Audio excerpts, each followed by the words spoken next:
Karibuni sana wasikilizaji wangu kwenye simulizi nyingine yenye kusisimua sana, yenye mafunzo makubwa na yenye hadithi ya maisha ambayo inaweza kubadilisha namna unavyoona dunia. Leo tunasimulia hadithi ya msichana mmoja wa Kitanzania ambaye maisha yake yalibadilika ghafla akiwa bado mtoto mdogo sana. Hadithi ya maumivu, mapambano, usaliti na kisasi. Hii ni hadithi ya kivuli cha kisasi. Katika kijiji kidogo cha Nyakagwe, kilichopo wilaya ya Geita, aliishi msichana mdogo aitwaye Neema Mwakipesile. Neema alikuwa mtoto wa kwanza katika familia ya wakulima maskini lakini wenye upendo mkubwa. Baba yake aliitwa Juma Mwakipesile, mkulima mchapakazi aliyelima mahindi na mihogo kila siku ili kuwalisha watoto wake. Mama yake aliitwa Rehema Juma, mwanamke mpole aliyewajali sana watoto wake. Familia yao ilikuwa na watoto watatu: Neema, Baraka na mdogo wao wa mwisho Amina. Ingawa maisha yao yalikuwa ya kawaida sana kijijini, familia hiyo ilikuwa na furaha. Lakini siku moja tukio moja lilianza kubadilisha kila kitu. Siku moja Juma alipokuwa analima shamba lake, jembe lake liligonga kitu kigumu ardhini. Alipochimba kidogo aliona kitu kinang'aa. Kilikuwa kipande cha dhahabu. Alimuita mke wake Rehema. Walipochimba zaidi waligundua kulikuwa na vipande vingine vya madini yale. Walifurahi sana. Kwa mara ya kwanza waliona matumaini ya kubadilisha maisha yao. Lakini hawakujua nini cha kufanya na madini yale. Ndipo walipoamua kumwamini mfanyabiashara mmoja wa kijijini aliyeitwa Daudi Kasesela. Daudi aliwaahidi kuwasaidia kuyauza madini yale mjini Geita. Lakini tamaa ilimuingia moyoni. Badala ya kuwasaidia, alimpelekea madini yale tajiri mkubwa wa madini aliyeitwa Godwin Nchimbi. Baada ya kuona thamani ya madini yale, Nchimbi alifanya uamuzi wa kutisha. Aliamua kuwa familia ya Mwakipesile haipaswi kubaki hai.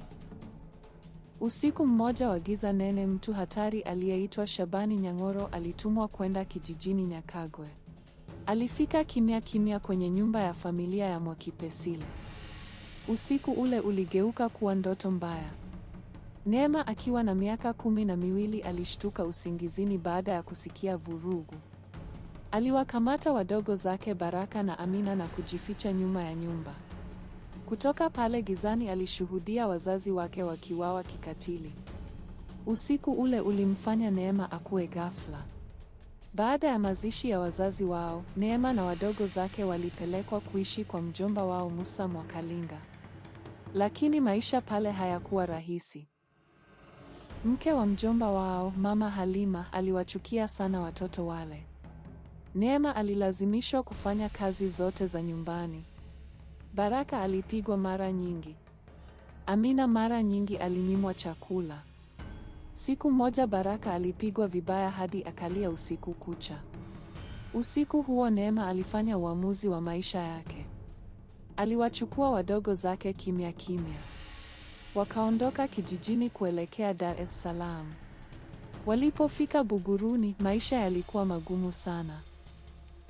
Walilala kwenye chumba kidogo walichokodishiwa na mama mmoja mwenye huruma aitwaye Mama Zubeda. Ili kupata chakula walikuwa wanaokota makopo na plastiki mitaani. Lakini siku moja tukio lingine lilitokea.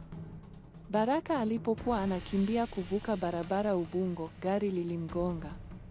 Watu walifikiri dereva angekimbia. Lakini hakukimbia. Alisimama. Alishuka haraka na kumchukua Baraka. Jina lake lilikuwa Daktari Emmanuel Mvungi. Alimpeleka hospitali mara moja. Baada ya kusikia historia ya watoto wale, moyo wake uliguswa sana. Aliamua kuwasaidia. Aliwalipia ada ya shule. Aliwanunulia sare. Na aliwahakikisha wanapata elimu. Baada ya miezi michache walimu walimwambia jambo la kushangaza. Neema na Baraka walikuwa wanafunzi bora darasani. Kuanzia siku hiyo Daktari Mvungi alianza kuwaona kama watoto wake mwenyewe. Miaka ilipita. Neema alisoma kwa bidii sana hadi kufika Chuo Kikuu cha Dar es Salaam akisomea sheria. Lakini moyoni mwake kulikuwa na jeraha ambalo halikuwahi kupona. Kifo cha wazazi wake. Hatimaye Neema aligundua ukweli.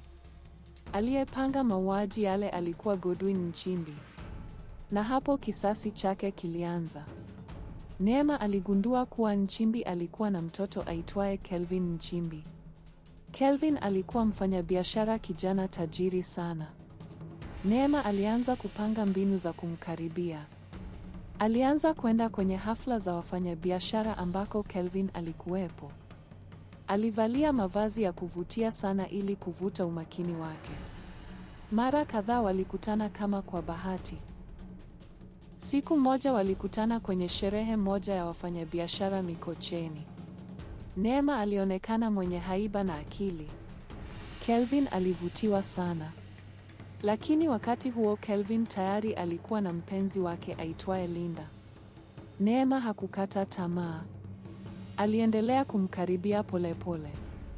Alijifanya rafiki wa karibu. Alimpa ushauri wa biashara. Alimfanya Kelvin aanze kumwamini zaidi kuliko hata mpenzi wake. Hatimaye migogoro ilianza kati ya Kelvin na Linda. Baada ya muda Kelvin aliachana na Linda. Na miezi michache baadaye Kelvin alimposa Neema. Harusi yao ilifanyika Mbezi Beach kwa sherehe kubwa sana. Lakini hakuna aliyejua ukweli. Neema hakuwa ameolewa kwa mapenzi.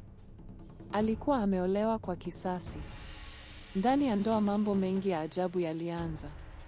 Neema alianza kuchunguza siri za biashara ya familia ya Nchimbi. Lakini pia alianza kuiba pesa za biashara kisirisiri. Alifungua akaunti za siri. Mamilioni ya pesa yalipotea polepole.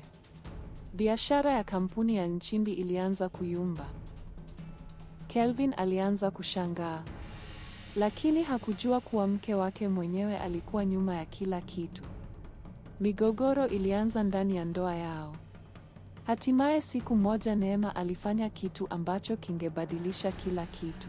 Kama umependa simulizi hii, basi tunakukaribisha kuendelea kusikiliza sehemu inayofuata. Hakikisha umebonyeza subscribe ili uwe wa kwanza kuipata punde tu itakapopostiwa. Usikose, kwa sababu hadithi hii ndiyo kwanza inaanza kuwa moto zaidi.